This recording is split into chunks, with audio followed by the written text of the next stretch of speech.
Alberta Institute for Wildlife Conservation is a wildlife hospital dedicated to rehabilitating and releasing injured and orphaned wildlife. Typically, on average, we see over 135 different species, and of that, 75 to 78% are birds. So that can be anything from eagles to coots to mallards to swans, and then the rest would be mammals.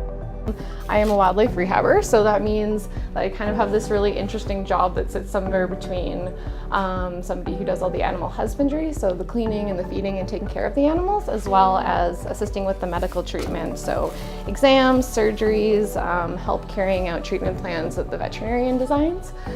So I kind of get to do a ton of stuff. I first started 3 summers ago back as an intern, and after my last year of school I came back on as a full-time rehabber here at AIWC. I'm most proud of at AIWC that we have a 52% success rate. That is huge. The national average success rate for patients in the country is 33%, and I'm really proud that in the last couple of years we've designed and built 5 new enclosures, which is huge. We are also the only centre in the province to have a veterinarian part-time on site too, which has made a huge difference to our success rate for our patients. And in addition to that, we have over 125 volunteers that volunteer with us throughout the year, but we always need more. We never give the animal names because wildlife are not pets. They should not be pets and they shouldn't be treated as pets, and it's really more out of a respect for their wildness itself to not give the animal names and respect it as its own individual. This is a striped skunk. So he came to us with a spinal injury. He was trapped in a, like underneath a deck, and he couldn't get out. And because he had been there for several days stuck, he had so much inflammation on his spine and wasn't able to use his back legs. It's amazing, actually. This is probably one of the most rewarding cases I've seen, because we were very close to potentially euthanizing him because he was in such a bad state where he couldn't walk. It'll be very rewarding to let this guy go when he's ready.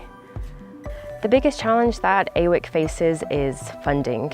So we're not funded by the government, and we really have quite a large budget of about 600,000 every year to support the demand for our services. So it's a lot of money to fundraise when you don't have any relied secure funding. It's a lot to nickel and dime, and we seriously do nickel and dime. We have donation boxes at booths and things like that. I'm ecstatic at how our relationship with AIWC is to date and how it has evolved with time. I think we all had high hopes in the beginning, and I think just watching that grow, what started as 4 discrete projects, it has built well beyond that. You can see how many volunteers for team building, IPL's team buildings have ended up out there.